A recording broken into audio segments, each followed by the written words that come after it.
Le truc, C'est vrai, normalement, tomber des escaliers. comment ça fonctionne? Normalement, je te mettrais genre ici, là, puis je passerais, puis je dis, hey, comment ça va, papa? Oui, c'est vraiment le fun, là. Puis là, tu methods of fun, là, puis là, tu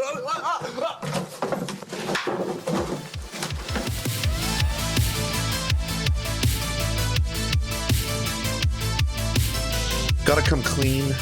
Gotta purge myself of these impure thoughts and tell you all the truth. I voted. It's true. I voted, and I voted for none other than Justin Trudeau. Now, before you cancel me, before a mass canceling occurs, I want to explain myself. Okay, I want to explain myself, and I won't hide the chat anymore. I'm going to give you your voice back, but this is the reason why. Like I said, just hear me out, okay? This was the first time. This was the first time I voted for Justin Trudeau. Well, the only time, actually. We were coming off the heels of...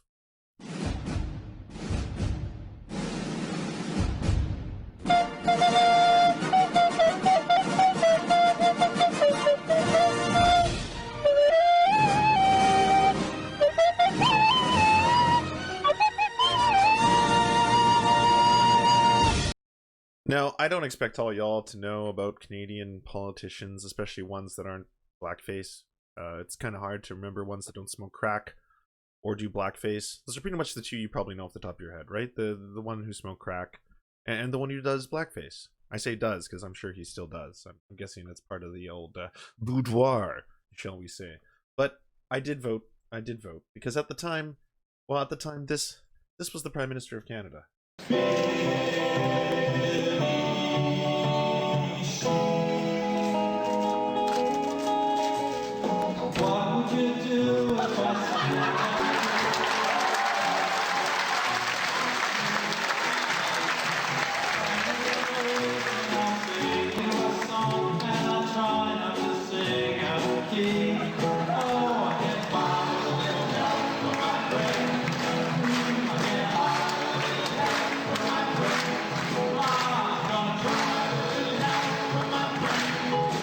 Look, someone's going to say it's hyperbolic to make a joke that this was in any way, shape, or form worse than Donald Trump. But it is.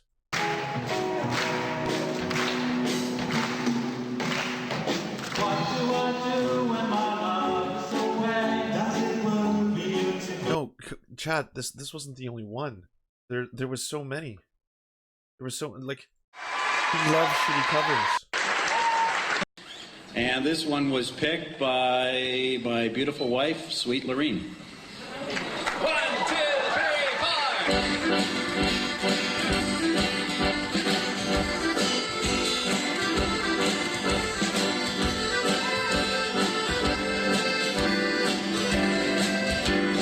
4. I know this is the drunken anthem of like anyone in a bar. All right, it comes on and it's just like it's sugar to the fly. All of a sudden you hear it like, oh shit, Sweet Caroline is my jam, hold my beer honey, here we go. Where it began,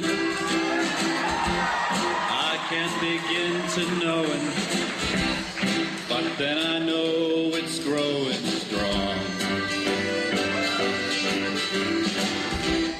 Was in the spring, and spring became the summer. Who'd have believed you'd come along? Hand, touching hand, reaching out, touching me, touching you.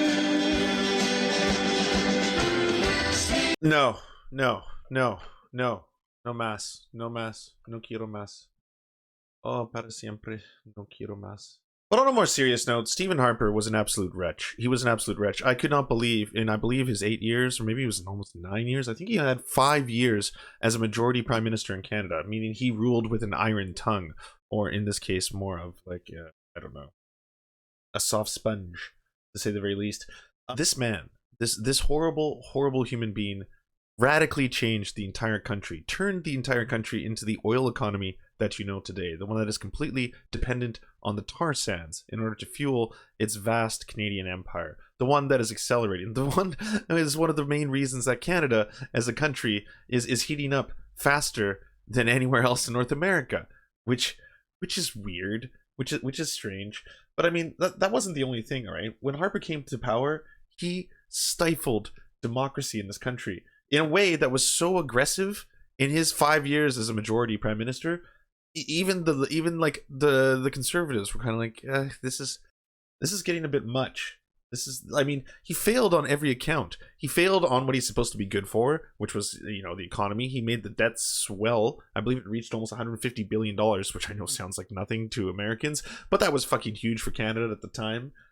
He prorogued Parliament 4 times. He would shut Parliament down. You can do that in Canada and other parliamentary systems. You can shut the government down. You have to go to the higher authority, which is the Governor General. And if the Governor General doesn't approve it, well, you can go to the highest authority in the land in Canada, the Queen. Yes, you can go to the Queen. You can be like, oh, Queen, please bestow your milk upon me, showered on my face. And then at which point, can I shut down the government?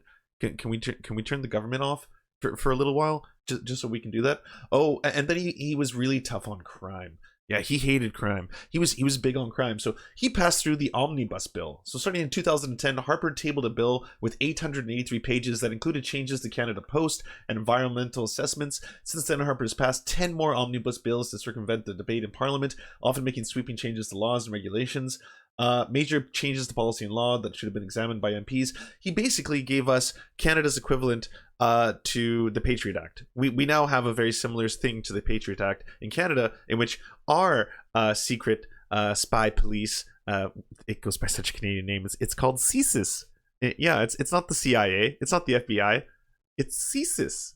CSIS is coming. CSIS is actually gonna monitor your phone calls and your internet activity, and then tell people what you're doing. So and then let's talk about the fun things, because I mentioned environmental. So one of the first things CSIS did with its new overreaching spying powers is it started spying on scientists. Yeah, scientists. Not the people you think the government should be going after, not the secret police should be spying on, but they started spying on scientists. They were like, okay, and which scientists in particular? Environmental scientists. Yeah, so they started monitoring their calls, their emails, their communications between each other, and that seems a bit weird, a little odd. Oh, as well as Aboriginal activists, Indigenous activists in the country. Yeah, they started spying on them as well, because they were seen, of course, as the transgressors, the true terrorists of the country. We're going to take the entire country down. Already sounding a bit weird. Well, what did he do with the information he found from the scientists that he was spying on? He found out that he did not like the information they were putting out about climate change. Yes, it turns out Canadian scientists were at the forefront. A lot of the modern day climate science that we know and respect today that have become part of just the public spectrum, part of the conversation, that was coming from Canadian scientists.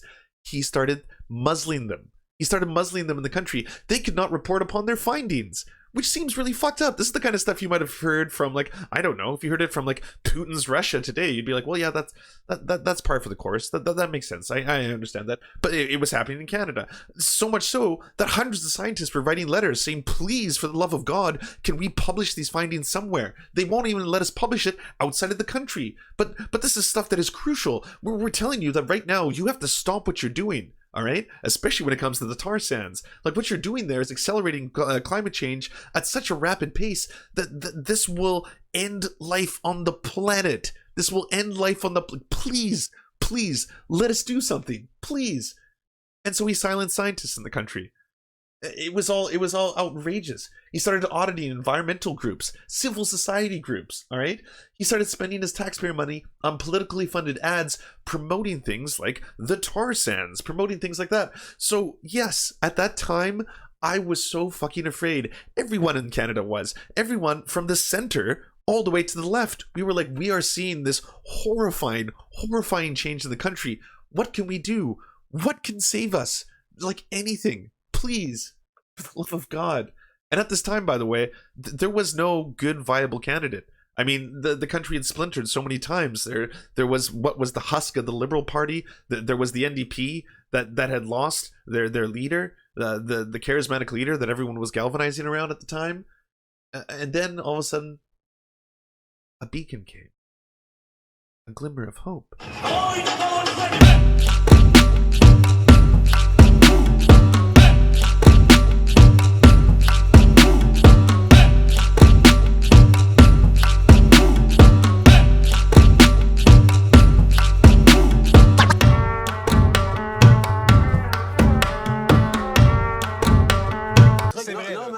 Comment ça fonctionne? Normalement, je te mettrais genre ici, là, puis je passerais, puis je dis, hey, comment ça va? Papa? Oui, c'est vraiment le fun, là. Puis là, tu methods of D.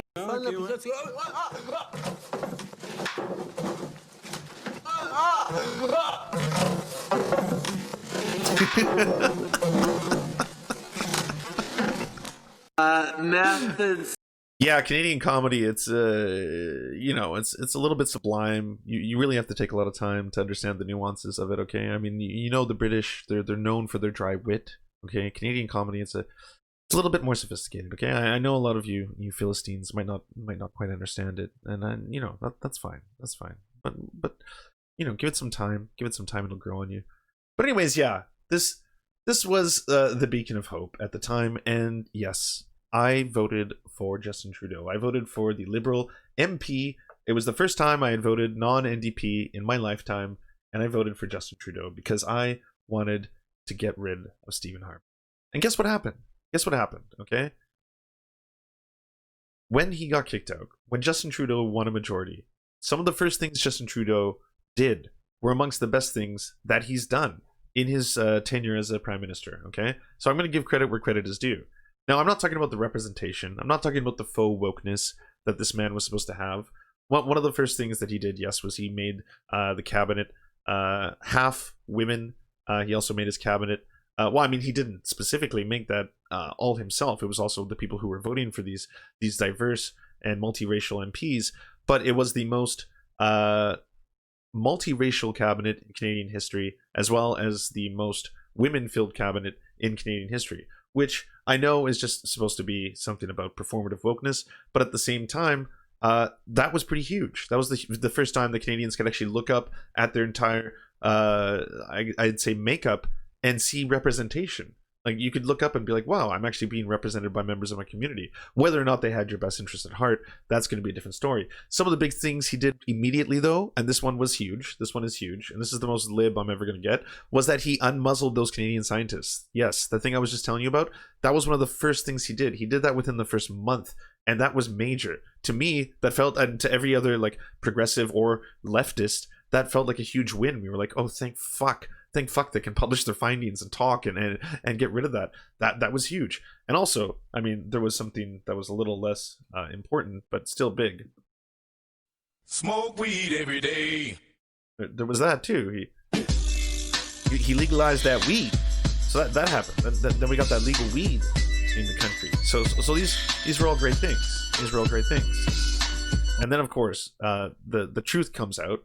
And the legalized weed doesn't mean that he's going to expunge the criminal records for the majority of Indigenous people who are arrested in Canada for, you know, possession and other low-tier crimes for drugs. So that was kind of the reality. And then of course, he didn't really slow things down with the oil sands at all. That actually is accelerating, even though we actually overproduce the amount of oil that we're selling right now, because, you know, oil isn't a commodity that's as valuable as it used to be. Actually, the price of a barrel of oil has kind of dropped pretty significantly. So, but there's all that, and so he has kind of accelerated. Oh, we kept selling arms to Saudi Arabia. Yeah, we actually manufacture a lot of arms in Canada. We loves our weapons, and so we manufacture them, and then we're still this peaceful little UN peacekeeping nation, but we love selling bombs, and then those bombs were used to murder and slaughter Yemenis kids. So there's a lot of dead Yemenis babies as the result of Canadian tax dollars going into the sale and manufacture of weapons and bombs. And so that's all happening at the same time. But he did start the Truth and Reconciliation Commission along with a handful of Indigenous members of the community to investigate the murdered and missing Indigenous women in Canada, of which is in the thousands, and also work towards what is the best way to ameliorate that, which actually is massive. It was a historical milestone in this country. Unfortunately, it's not really doing anything to address the systemic change that is required. In fact, it's more of a posturing and more of a one of those things in which they can say they did something, but they don't have to actually address anything. It's one of those. It kind of sounds like I'm describing centrism, like I'm describing neoliberalism, because I am. That's what I got under Justin Trudeau, and that's what we still have now. I do have the benefit in Canada of having a parliamentary system, which means once Trudeau lost his majority, once the voters were like, you're a bit rich, what with the richness of the blackface you like to put on, it's a bit much. So we're gonna reduce your power, and by doing so, we now have the NDP and the Liberals working side and side. That's made things decidedly better, because I got to vote for the NDP. I got to vote for Jagmeet Singh. And I've been so pleased with what he's been doing in pushing the Liberals further to the left, in the Soc Dems pulling them a little bit further to the left. That has been a very good thing for the country. They have increased the amount of money the Canadians got for CERB, which is the $2,000 every single one of us got. We've had actually every single month since COVID started. If you need it, if you're out of a job, if you don't have work, things like that, you get $2,000, no questions asked, from the government every single month. And you have since COVID started. That's massive compared to the United States. That's enough for a lot of people to live off. It's been life or death for so many human beings. So that is really, really good. We've also had paid worker leave, paid sick leave, which has come as a result of the NDP. We've also, because of the NDP, had something in Canada which gave that money to students. So students who didn't have money were now getting $1,500 a month from the government. This is all coming out of your tax dollars. These are the things that a government should be doing to keep people alive, especially because if they wanted to shut down, which they kind of had to do, it allows you to live. Like that is the matter of life and death for so many people. So this has been, in my opinion, still, as much as I want to bitch and complain about someone like Justin Trudeau and, yes, the Liberal government of Canada, it's really, really indecent of me to do so in the face of what is going on in the US right now, in the face of, I'm not gonna lie, the rise of fascism in the United States. That like, it is so horrifyingly juxtaposed that I can't sit here and be like, well, we have it really bad. I mean, there's a lot of things that are really fucked up about this country, and there is, especially if you're Indigenous. Holy fuck, things have not changed for Indigenous people. Even in the midst of all this, things are still just as horrifyingly bad in Canada for Indigenous people. But still, this is a decided difference from the way the government is in the United States right now. Which is why, again, that's why I wanted to say, I did it. I voted to get rid of Stephen Harper, and I still don't regret that decision. I know a lot of people do, on the left especially. Cristo A. Valles would be one to speak to, but I still don't. Because I remember how shitty things were under Harper, and how terrified I was. How absolutely terrified I was at the time. It was ridiculous.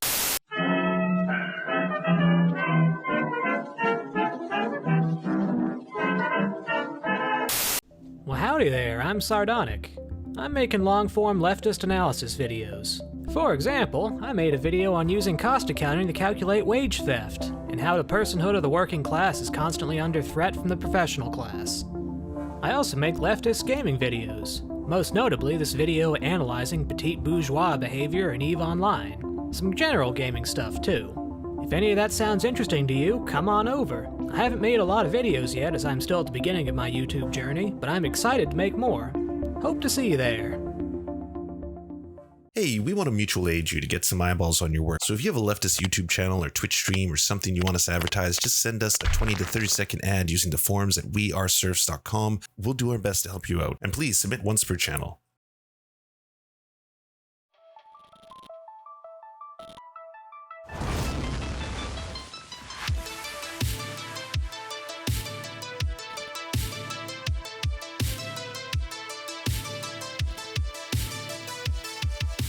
To our God, I'm Rad. We pray at your altar of greatness. To our monarch, Tom Spiker, you are the light that guides our path. To our lords, Jimothy K. Meeble Beeps Jr., Ryan Lubin, Trevor R., Jeffrey Lamb, Poppy Nelson, Stephen, Hans Josephine, Nine Tails Cosmic Fox, we bow meekly for your pleasure.